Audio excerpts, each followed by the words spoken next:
Good day, everyone. Welcome to today's presentation, High Visibility Protective Clothing, Be Safe, Be Seen, sponsored by GlenGuard. My name is Colleen Beatty, and I'm the senior editor here at Electrical Contractor magazine. On behalf of the magazine, I want to thank all of you for attending today's presentation. Now, before we get started, I think we should address the elephant in the room. Our thoughts are with everyone in Florida dealing with the after effects of the Hurricane Ian landfall right now. So for those of you who are working to help those in Florida, you can visit necanet.org/hurricane for resources and more information. I hope that is helpful.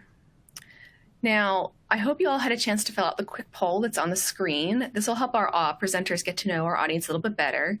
If not, go ahead and you can put a quick answer in now. So let's go over a few housekeeping items before we get started. So first, please note that today's presentation is being recorded and we'll be providing you with a link to the recording after the webinar is over. So if you miss anything or if you have to leave early, you can come back anytime and watch the recording when it works for you.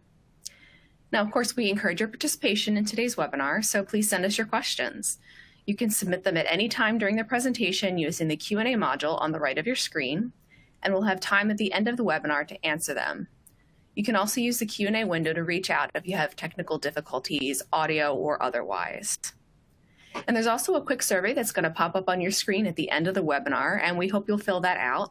Or if you're a little anxious and want to fill it out sooner, you can just click the pink icon with the clipboard. I think it's pink with the clipboard at the bottom of your screen to open it up. So with all that out of the way, I'd like to introduce today's speakers.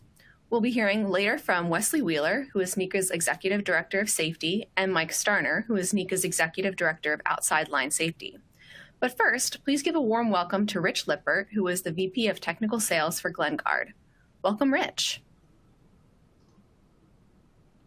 Colleen, Wes, and Mike, thank you very much, and good afternoon and good morning to our friends that are on the West Coast. But thank you all for having us today, and thank you for attending. As Colleen mentioned earlier in the introduction, our thoughts and prayers certainly are with the residents of Florida and certainly the linemen and women that are going down as recovery efforts begin. And as we were discussing shortly before the seminar, please, residents of Georgia, South Carolina, North Carolina, heed the warnings, stay tuned, stay close to the news as things are changing very rapidly. But we'll keep a sharp eye on that ourselves. But thank you all again for joining us today.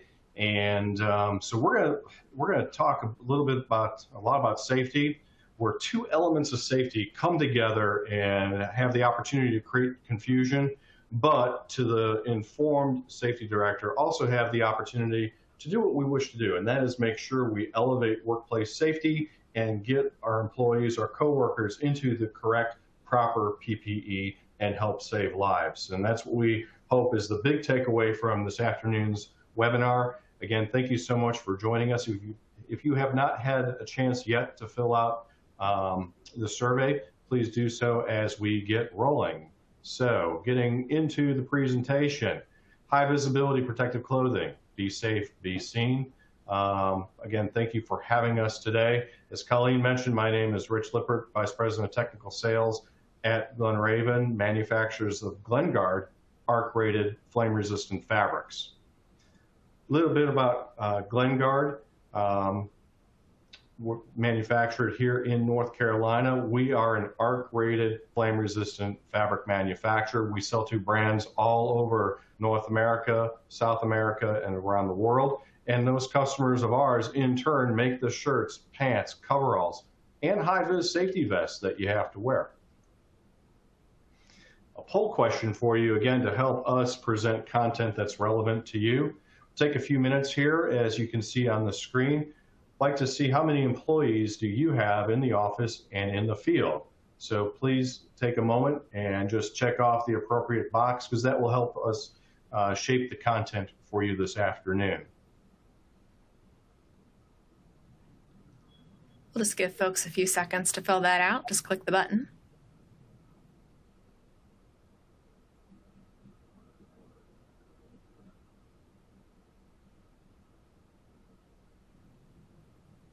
All right, I think we can keep going. Perfect. And that's kind of what we would have guessed. I'm not a betting person, but looks like 40% of our audience is in that 10 to 50 employee range that have workers that are in the office and in the field. So thank you all for participating in that. Since we are recording this presentation, if we're going too fast, you can go back, you can fill that out, and we'll make sure we capture those results as we progress through the presentation. Glen Raven, as I mentioned, is the manufacturer of GlenGuard arc-rated flame-resistant fabrics. We have been around for a while. We've been around in business since 1880, as you can see in the slide. And like many textile companies, we've evolved over the years to meet demand. We were heavily engaged in the efforts during World War II to allow our troops to have the best in equipment when it comes to soft goods like parachutes, backpack harnesses, etc. Through the ages, we've evolved, we've innovated. We are actually the innovators and the inventors of pantyhose. And we did that early on in the 50s. Since that time, we have worked closely with governmental agencies, private industry sector, government agencies when we were with NASA for the space agency launch to the moon. We have several of our fabrics that are in fact on the moon to this very day. And as we get closer to more recent history, in 2004, we invented the first and only solution dyed arc-rated flame-resistant fabric branded as GlenGuard. We also patented a monocrylic blended material in high-vis knit form and woven form for high visibility vests that meet the ANSI requirements for high-vis. So our promise to you, the end user, we have many weights, many constructions and colors, but it's all backed by Glen Raven's GlenGuard brand. Some of the unique benefits of the GlenGuard arc-rated flame-resistant fabric is it's very lightweight. It's solution dyed, like I mentioned, so after repeated washings, the color is not going to wash out. It will stay looking new for a longer period of time than your typical 40-year-old technology that's out there. It is also treated with a moisture management system to help allow perspiration, moisture, to be removed from the body, transported to the fabric of the garment, and then dried quickly. When you're working, you do not want to be in wet garments that retain moisture. The secret to evaporative cooling: absorb moisture from the body, get it into that fabric structure, and then let Mother Nature do its thing and make that moisture evaporate. And that continuous cycle is what helps keep you cooler and dry in the field. Since we've been commercialized in 2004, several end users have seen the benefits of GlenGuard and adopted our products. Here is just a brief slide to show you some of those end users who have embraced the GlenGuard brand and technology and are very satisfied with garments made from GlenGuard today. Based on that very quick and brief overview on GlenGuard benefits, whether it's the GlenGuard arc-rated fabrics or the high-vis fabrics, we have another quick poll for you. When you're looking at PPE for your employees, just a quick question for you, and this one's easy, it's a yes or no. Is GlenGuard a solution that you think would meet your AR/FR PPE needs? Please take a moment, fill out that survey, and we're going to pause briefly, see how some of the answers come forward.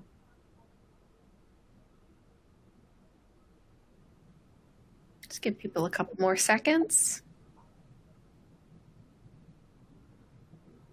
All right, I think I can go on. Great. So the folks that have attended this afternoon, by far, 2/3 of the majority, it looks like they think that GlenGuard would be a good product to meet their AR/FR PPE needs. So thank you very much for taking the time to fill that questionnaire out. And with that, we're going to turn it over to Wes. Wes, I think this is where you come in, correct?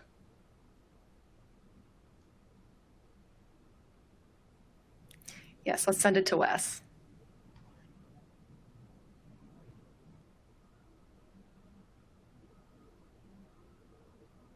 And thank you, Rich, and thank you, GlenGuard, for being a sponsor of today's webinar.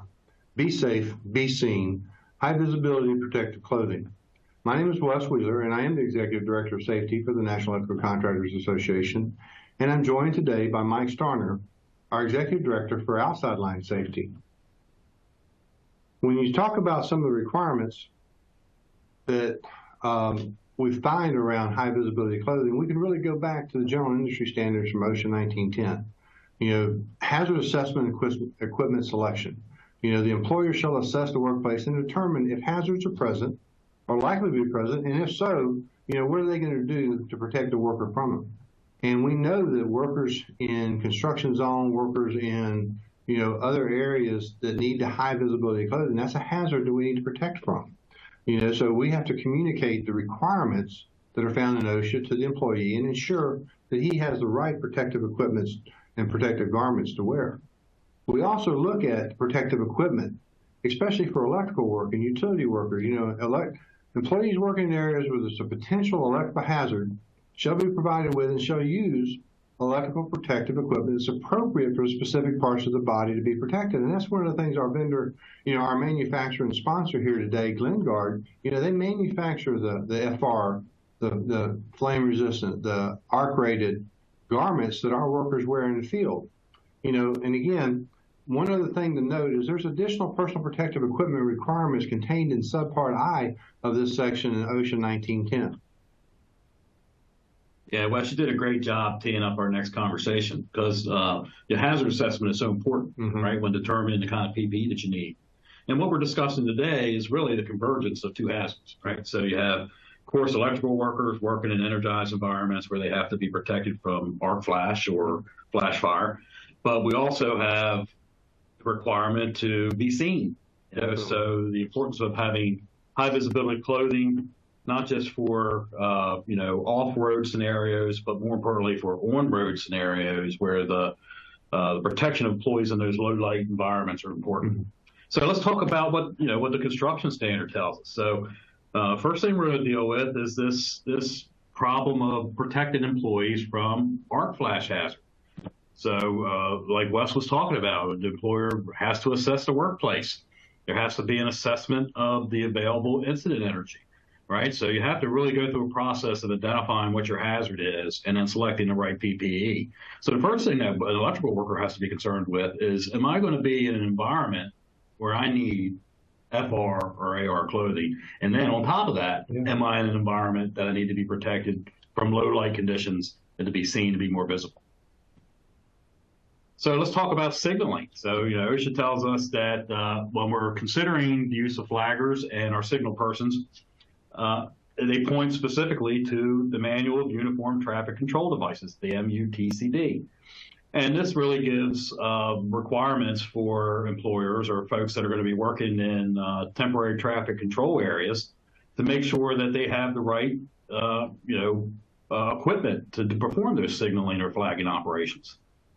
So depending on if you're working sort of a project where you're exposed only during the daytime, or if you have some exposure at nighttime, or if you're in an off-road scenario, there's some different choices out there. But if you're working in a traffic control zone, they're very clear that you need to meet the requirements of ANSI ISEA 107 or an equivalent revision, which the 2004 is the one that's actually incorporated.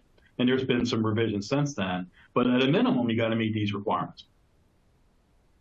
Okay, so what does the Federal Highway Administration says? Well, they're the ones that have the Manual and Uniform Traffic Control Devices. So they're gonna make sure you understand what that actual document or that requirement is, that standard. So Section 6 Echo.02 is the high visibility safety apparel requirement, and it tells us that when we are working in an environment in the roadway, and we need to make sure that we're wearing either a Class 2 or a Class 3 PPE for that environment. That's when you're within a right-of-way, right? You're exposed to vehicular traffic. Now, we also know that in a construction environment, it makes sense to be highly visible. Whether that's construction equipment moving around, or maybe you're in a high-risk operations where taking account of employees is important. There's various classes and types of this high-vis PPE that you need to be aware of while you're doing your performance assessment. Risk assessment to make sure that you got the right PPE for the requirements. So one of the things that you'll find in the ANSI standard is that it needs to be a designated person by the employer making these determinations. So sounds very much like competent person. So you got to have someone out there on the job site that's responsible for this work, making the choices, selecting the right equipment so people are having the right PPE on the job site. Again, What's great about the ANSI standard is it spells it out. All these different options that we have, and there's a lot of different variations for everything from your standard, what I would consider standard, your yellow green with your silver retroreflective stripes, but you can have an orange red, you can have any kind of combination thereof, and when you're dealing with the reflective stripes, it's the same way. But the main objective here is to make sure that it meets the requirement that you're visible at a distance of 1,000 feet or more.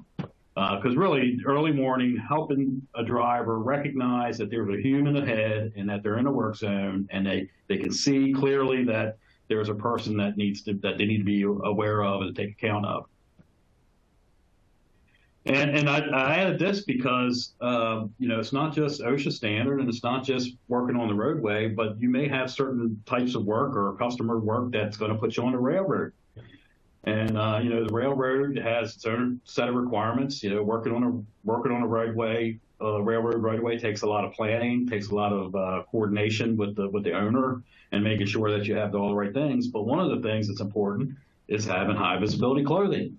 Right. It is so important, especially if you're working around railroad tracks, and we talk about some of the other things that they have to be familiar with as far as, the whistles. What does it mean? How far away is the train? How much time do they have? But having this high visibility clothing really allows them to be seen and gives the engineer time to react as well. So, so it's a great point for everybody's benefit. So really, like you said, the type of clothing or other visible indication is left up to the option of the railroad. Really, what are they going to tell you to do? That's what you're going to end up having to do. Yeah, and that's a common theme, Wes, as you start to think about, okay, so there's some minimum requirements that's laid out. And when you're working on roadway, it's pretty clear when you look at the MUTCD what's required. But the different settings that you're working in, whether it's a customer requirement, whether it's a local municipality has a requirement, whether it's your own company has a requirement, you need to understand all these things when you're, because look, let's face it, this is one of those types of PPE that's taken for granted. And it's sort of seen as a secondary kind of compliance thing. Look, I got my vest on. What else do you want me to do? But there's a lot of things you need to be thinking about. Exactly. Okay, so let's just talk a little bit more about what the standard tells us. So, like I said before, there's a variety of different colors that are approved for use as a high visibility garment for the purposes of the ANSI standard. Everything from the yellow green down to sort of the red. But what's important is you want to select the right one that gives the worker the most contrast. Right. The whole idea is to make the worker conspicuous to others. This is, you can tell that it's a person, you can see that it's a person, everything that you have in your PPE and your risk exposure plan should be built around, what is the current environment that I'm in. If you're in an environment where there's a lot of, yellow greens, maybe the red vest helps the worker be more conspicuous. And then, the ANSI tells you how these things have to be designed. So everything from the background color to the retroreflective materials, the spacing on the striping, if you're wearing the pants to go along with it, how they need to be designed. And the idea here is that the garment, no matter how you're looking at a person, how you approach this person in the work zone, the garment is designed to help you identify that as a person and helps you identify that person early. Remember that 1,000 feet. And, there's a whole host of materials, but they all need to be tested to make sure that the color fastness is, it's not something that's going to fade and something that's going to be able to handle the weather that it's exposed to. Because you can create a high-vis garment that, after a couple weeks in the sun is toast, right? So it needs to be manufactured in a way that it's going to last. Labeling is very important as long, we know this with all kinds of PPE. How is the user supposed to know what the manufacturer is requiring? Well, you find that in the label. And it is so important that these labels, when you look at it from a standpoint, there may be some of the garments that are single use only, so if, they're disposable after you wear them, but they still have to have the luminosity and the reflectivity of the garment to be seen. So it's really important that if that label says single use only, then it's designed to be disposed of. And we do that because there's a lot of environments that you're actually working in that it could actually be detrimental to some of the garments, like a high grease or, high oily area. If there's a oily mist or something that could be there, that's not something that you maybe want to use, and you may not be able to clean it. Many of the garments are designed to be laundered and laundered properly, but, definitely look at the label within the garments to determine what you need. So let's talk about the different types, because, there's different types and there's different classes. What's the right one for me? So if you start to really look at the way this is laid out, it starts to make sense, right? So type O is off-road, right? These are environments where you want to make sure that employees are recognizable, that you can see them. So that's, sort of your construction environments, or maybe a plant or a manufacturing facility where you want some high visibility. So that's your type O. Now, class 1 just means it meets minimum requirements as far as the background and the retroreflectivity and the sort of the colors. So, a good example for that for me is like a fast food restaurant where they have the young people running back and forth between the cars and the restaurant delivering food, right? You may see them wearing sort of a sash that's retroreflective. Now that's sort of a class 1 type O type use. Now, what we're talking about generally in a work zone setting is the type R, and of course that's for roadway. So anytime you're in a temporary traffic control zone, you need to look at your type R high-vis PPE, and whether you're class 2 or class 3 really depends on your exposure. So if you're doing all daytime work, the amount of background color and exposure on the body is less because it's maybe less important in daytime operations, right? But once you get into low light environment, it's very important. It's very important to have as much background, as much retroreflectivity as possible, and designed in a way that helps the oncoming traffic recognize the human form and that there's movement, right? So all that's important. And so the class 3 is going to give you the most. Now that class 3 is generally long sleeve vest or even all the way down the arm, or accompanied with a pair of pants. So anytime you're at night working in a traffic control zone, maybe look at those class 3s. Definitely. And type P, that's sort of a special category for emergency responders, and the only real difference there is some of the square inches or centimeters or whatever that number, that factor is smaller, because they recognize, of course, law enforcement and things like that you're going to have maybe a uniform, maybe badging, maybe some other things that are going to take up some room too. So that's the only real difference. As far as the retroreflectivity, they're the same. And of course, any of the auxiliary items that you may wear, rain pants, rain jacket, all these things kind of fit into that Class E category. So let's dig in a little deeper. So this is just a picture of your standard Class 1, minimum amount, right? This is just help you be seen. So if you're in a construction environment, you're not just blending in with your surroundings. Class 2, it looks similar, but you actually have higher density, higher visibility materials, more background, more contrast. The striping is put in place in a way that makes it more conspicuous that it's a human form. And so you're just getting a little bit more advanced. Class 3, now you're starting to get into more complexity. And it's really about, again, identifying the human form, demonstrating movement, and also, depending on the angle at which you approach this person, you can see, to see this person from further away. See the outline in lower light environments, right? So you're getting a higher performing overall a system of PPE. And just to reiterate what you said earlier, just like to note down at the bottom, a sleeveless garment or vest alone will not be considered a performance class 3 situation. That's right. Yeah, because if you're trying to expand as much surface area as you can of high visibility garment. Excuse me. So let's talk about use and care, right? These things get tore up, and I don't know what your experience is, but my experience is that they're usually pretty ratty. They get taken for granted. They get bundled up and thrown in behind the seat of the truck, and then they get pulled out again. And so, not always, but there is a potential for folks kind of taking for granted the protective capability of this equipment. And it's a shame because, man, what a great thing to have is be able to make yourself seen and give people advance warning and understand that there's people around you working. We need to really pay attention to that. So taking care of the garment is very important. So understanding what the manufacturer requires as far as how to launder it, how to store it, what's the useful life look like. I mean, even, there's variation. So if you use it every day, maybe every 6 months is a good time to retire.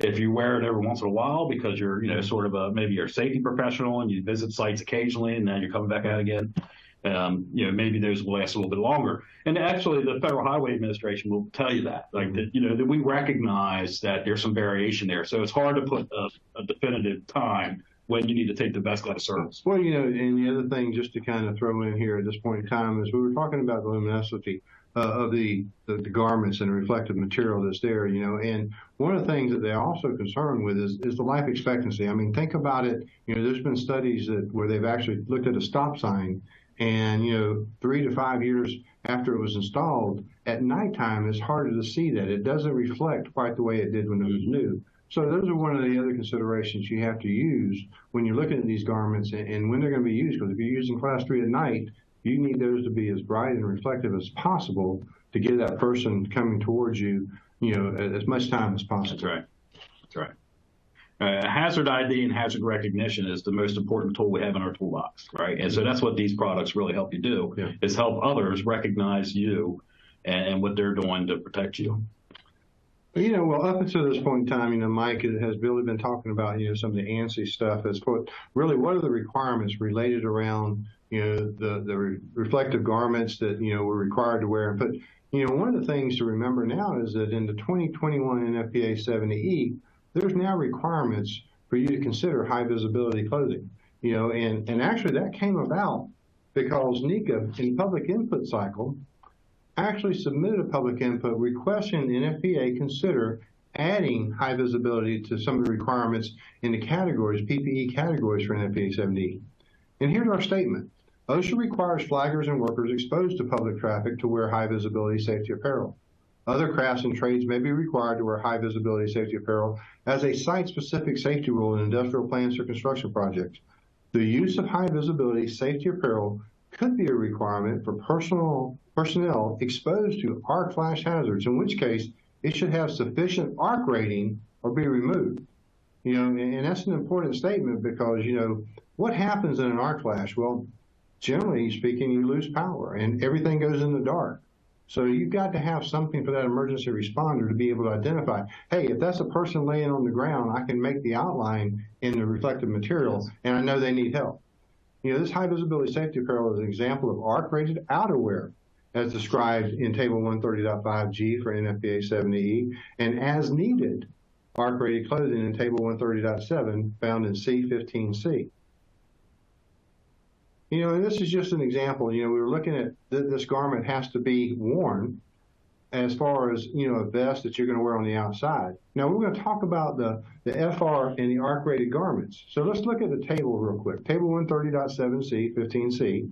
This is where we actually added that high visibility safety apparel. And when you look at this, just for Category 1, for instance, an arc-rated clothing, minimum arc rating of 4 calories per centimeter squared. When you're looking at what is the additional PPE, as we talked about that hazard risk assessment, that we mentioned earlier from the OSHA general industry, requirements and the OSHA construction requirements. So now that it's been added into this consensus standard, remember, consensus standards is a group of people that come together and they decide as a group, what do they think is needed to add additional safety precautions in the workplace? And that's what they've done here. Yeah, and what I really like about it is recognize it as a system. Yeah, recognize it as a system. If you're in a certain environment where you have to have your FR, AR clothing on, but you're also in an environment where you have to be seen. Yeah. Those two things come together, and the 70 takes account for that too. One of the other things to think and consider about here is there is, some discussion on, well, what does the rating of this garment have to be? And we'll talk a little bit about that. The arc rating of the outer layers worn over arc rated clothing is protection from the elements, such as a rain suit or this high visibility vest to be seen for visibility. It's not required to have the incident energy levels because that's actually going to be provided by your basic PPE garments that you're wearing. You're going to be wearing PPE Category 2 or PPE Category 3 or PPE Category 4 based on what the available incident energy is for that particular exposure. Now, it just says that, again, these garments that are worn on the outside over top of it, they don't have to have that full incident energy because they're not providing, the primary protection. So they shall not be required to be equal to or greater than the estimated incident energy exposure because of the fact that they're being provided with that by the garments that they're wearing.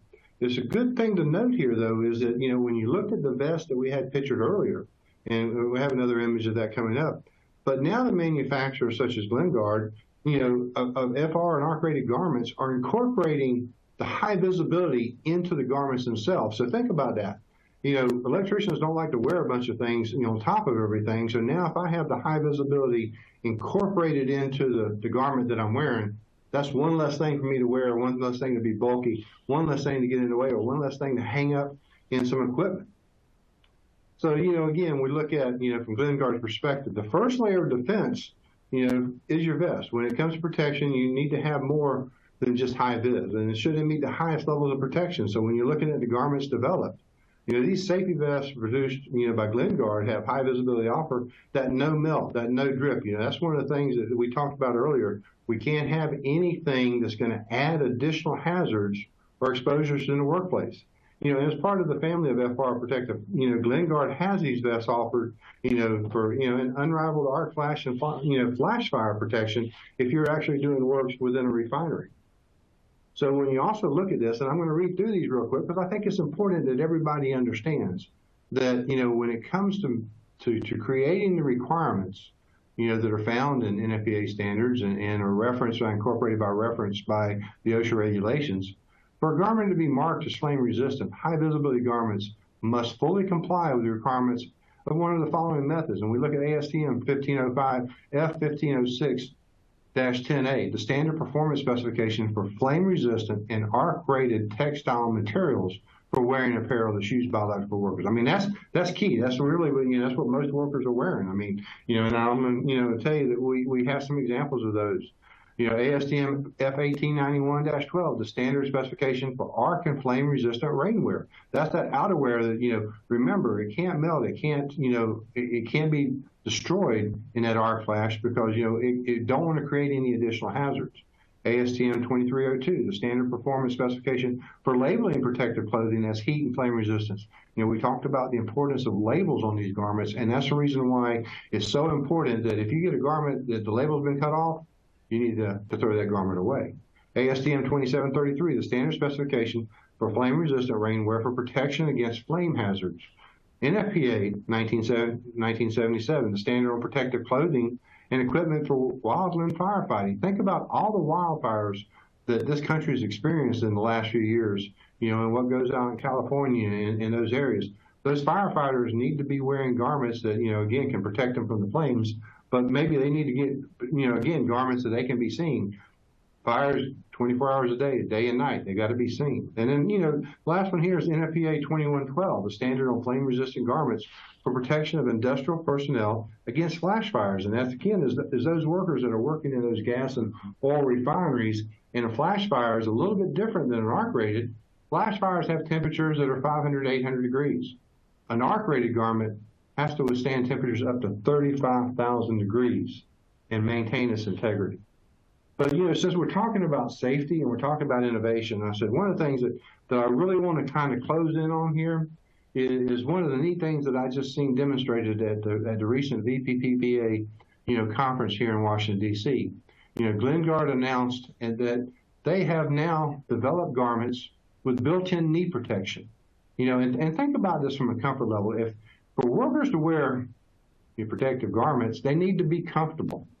And I remember a situation where I worked in a plant many years ago, back when I was in the field, and the plant required all maintenance personnel and all contractor personnel within the plant to wear knee pads 100% of the time.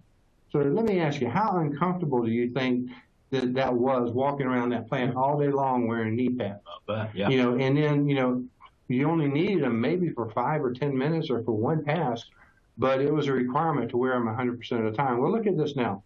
We have, a manufacturer that's being innovative and actually looking at the needs of the workers and say, hey, why don't we incorporate knee protection into our FR garments? And what they do is they take the material, the same material that the garment's made from, and pat it onto the knee so that on the situations where you may have to kneel down, you got to make sure you're on insulated mat if you're working anything that's going to be energized. But think about the other times that you may be kneeling down and you want to protect your knees, because, we want to protect our workers from all injuries, including arc flash and all, but actually from all injuries that they could, actually do. So, with that being said, I think I'm going to turn it back over to Rich here with GlenGuard. I think he's, got a couple of questions or a question he wants to ask. But, I really want to say, before we get into the conclusion and before we get into, the Q&A session, that, thank you again for joining Mike Starner and myself, Wes Wheeler with NECA, and, for being here as part of GlenGuard's, high visibility webinar, be safe, be seen. So, Rich, take it away. Great, Wes. Thank you so much, and Mike also. What a great presentation and way to bring the elements of two workplace hazards together. And I think the key takeaway for our audience, it should be pretty clear. Make sure your employees are wearing the proper ARC-rated flame-resistant uniform, whether that's a shirt and pant or a coverall ensemble. But in those instances where they have to be seen, make sure that they're wearing the correct high visibility vest, and make sure that vest offers no melt, no drip protection.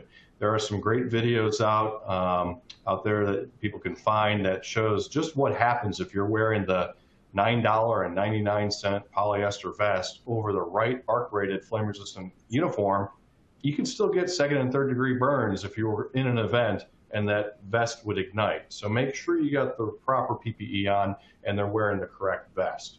So, slide that has come up, the conclusion: to enhance the safety and protection of all workers in the electrical, utility, and roadway industries, high-vis garments that meet the industry and regulatory requirements provide the best option for ensuring workers are visible and seen by the public and emergency responders. So again, there's a lot of resources out there our viewers can turn to, but visit the OSHA website.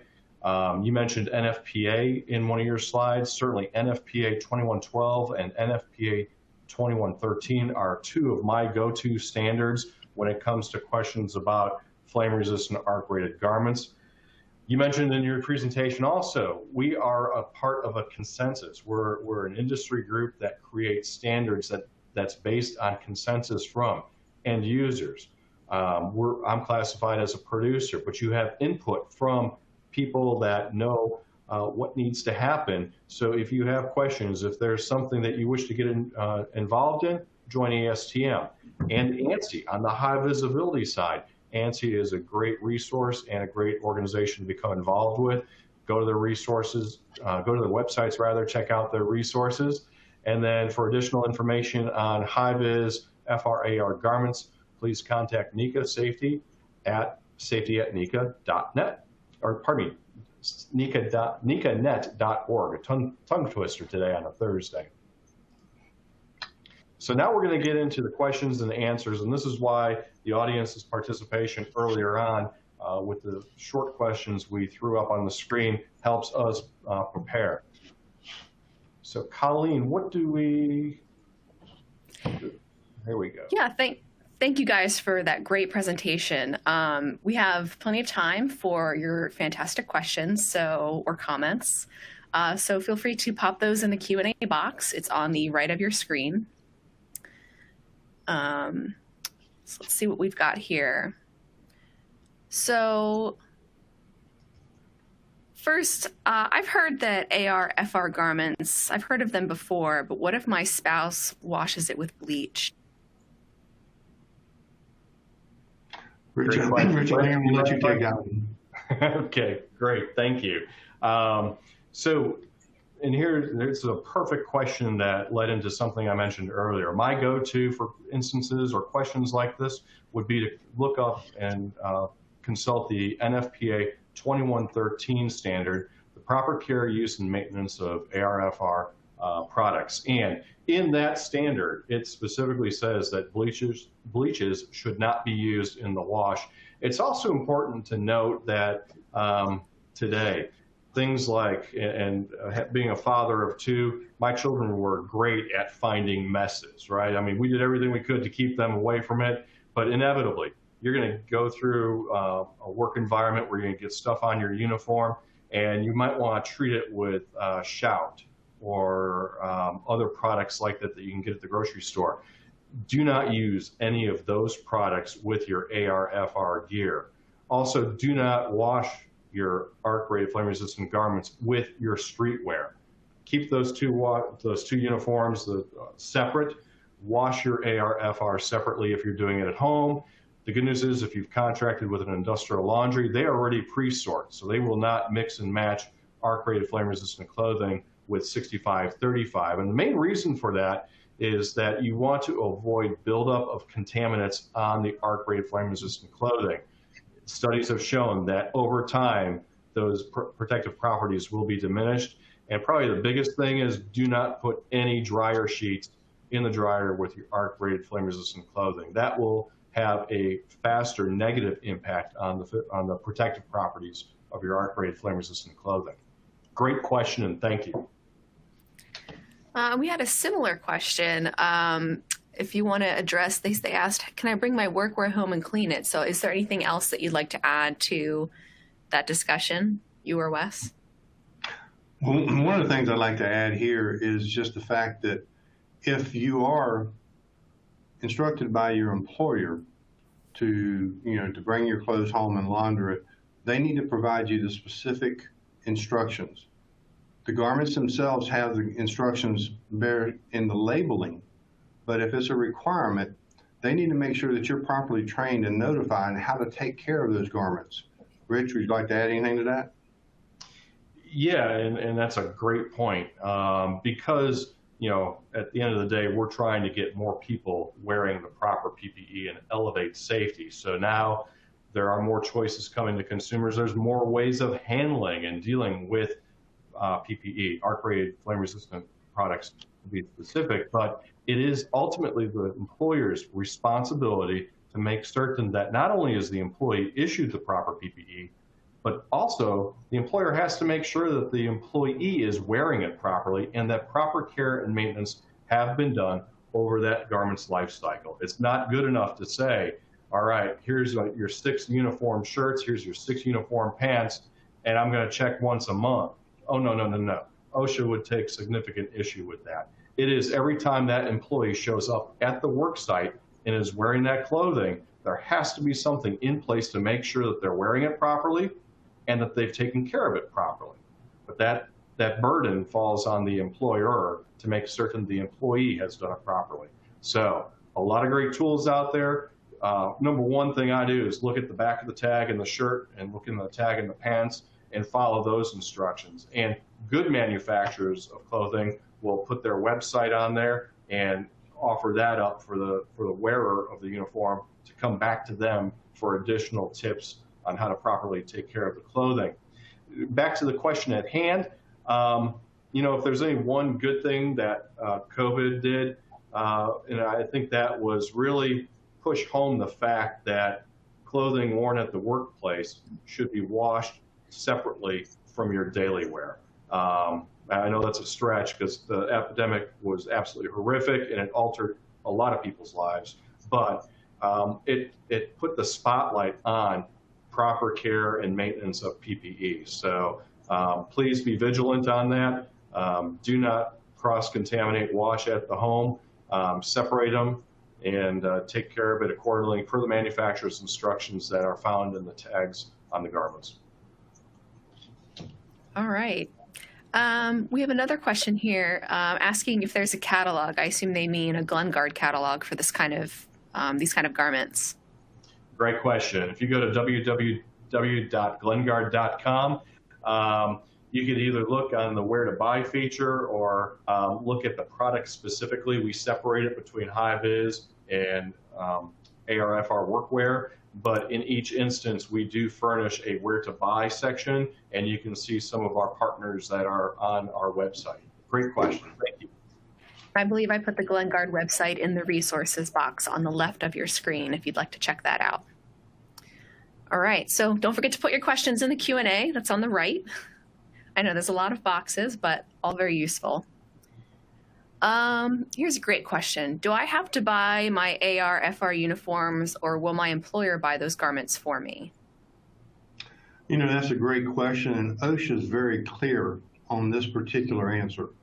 So when OSHA requires employers to perform that hazard assessment, that risk assessment on what hazards the employees are going to be exposed to, the employer is required to provide those garments, those personal protective equipment to protect that worker in those environments. And since arc-rated garments is actually due to a hazard, an arc-rated or an incident energy hazard that exists, especially for electrical and utility workers, that garment is required to be provided by the employer to the employee. And as we mentioned, the employer can have different programs. They can have an industrial program to take care of it, and they'll, will issue that, get it back in order to have it cleaned, or they can, like we just talked about with Rich, provide you with the instructions to clean it at home and actually monitor it. But that's, another great point here is that, whatever garments you wear, as Rich said, is the responsibility of the employer to ensure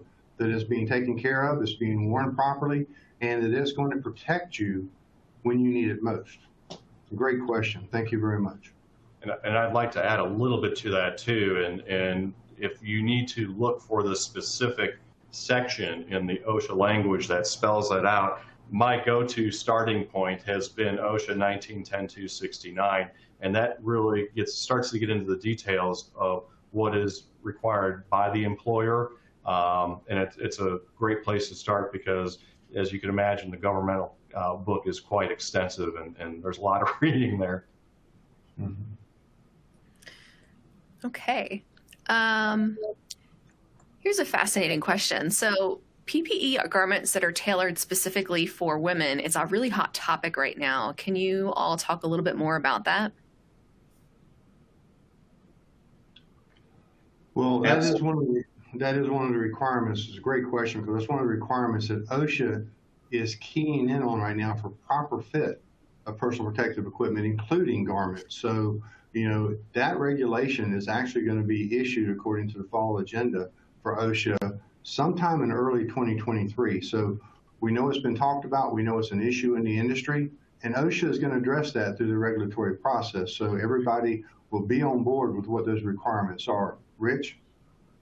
And great question. To add on to Wes's comments and to address the audience question, we have several partners who are expanding their product lines to include the proper PPE for ladies who are in the workforce and are subjected to those workplace hazards. I would point to two of our customers in alphabetical order that are making arc-rated flame-resistant uniforms. One is Ariat. Another customer who is launching a line of arc-rated flame-resistant pants is Carhartt. And Rasco, another one of our partners, has both ladies' tops and pants made out of GlenGuard fabric. And last week, I happened to be in San Diego for the National Safety Convention, and I was amazed at how many customers, how many companies are out there, and they're promoting the fact that they are offering proper solutions for ladies in the workforce for the proper PPE. It's great to see it and long overdue. Fantastic. Here's another question. I don't have to wear AR/FR PPE, but would it benefit me to wear a GlenGuard high-vis vest or other high-vis apparel? It's an interesting question, and from the onset, well, the question is stated, if you don't have to be an arc-rated flame-resistant PPE, but you selected a high-vis vest that offers no melt, no drip protection, it's certainly not going to hurt you. The PPE today that's designed, it's designed to be as comfortable as the polo shirt I'm wearing. So I would tell you that there's no downside to wearing it, even though it's not necessary. And with regards to high-vis, though, it gets tricky because you could be walking through an employee parking lot in dimly lit situations. You don't have to be in a GlenGuard vest, but it would be nice, especially in a high trafficked area, an Amazon distribution center, for instance, that has operations 24/7. It may not be a bad idea to wear a high-vis vest if you happen to have one. Well, just to add to that, there's so many activities that we do off the job that, would benefit from wearing, the high visibility. Think about bicyclists that are actually along the roadways in areas. They're not workers. They're not working for an employer that has to provide them for them, but the benefit of having an ARC-rated garment, that's just an extra benefit to it. But, to wear something like the high-vis vests or other high-vis apparel that's been, provided here or demonstrated here by our manufacturer sponsor, GlenGuard, I've always said, you need to use your PPE at home just like you do at work. It's going to protect you in both scenarios. Great point. Yeah, that's a great point, Wes. Safety is for everybody, not just workers. Correct. Okay. It looks like we just have one more question left, unless somebody has something last minute on their mind. And this is a kind of important topic right now. Are manufacturers experiencing any supply chain issues that might make it difficult to get hold of this kind of product? Wow, great question. And it kind of picks up to what I mentioned earlier about COVID and the lessons we took away from COVID. And certainly supply chain challenges are everywhere. You don't have to look very far to find them. We at Glen Raven are no exception to that, but we have taken extraordinary means with regards to expansion, both on our FR line and our high-vis line, to help meet strong demand. And our lead times aren't yet where we would like them to be, but I can happily say that they are decreasing and getting back to a better situation. I would cite back to pre-pandemic levels. Okay. So I guess that's it. So on behalf of Electrical Contractor Magazine and GlenGuard, I want to thank everyone once again for attending. A big thank you to Rich, Wes, and Mike for such a fantastic and informative presentation. Please don't forget to fill out the survey. This will pop up on your screen when the webinar ends. And be on the lookout in your email for the recording of this event, which will be available soon. And if you enjoyed the webinar, please feel free to forward that email to anyone else you think would benefit as well, especially as I'm sure there are many people who were not able to attend today as they were helping deal with the path of Ian. So I hope that everyone has a great rest of your day, and we hope to see you at a future webinar. Thank you. Thank you, everyone.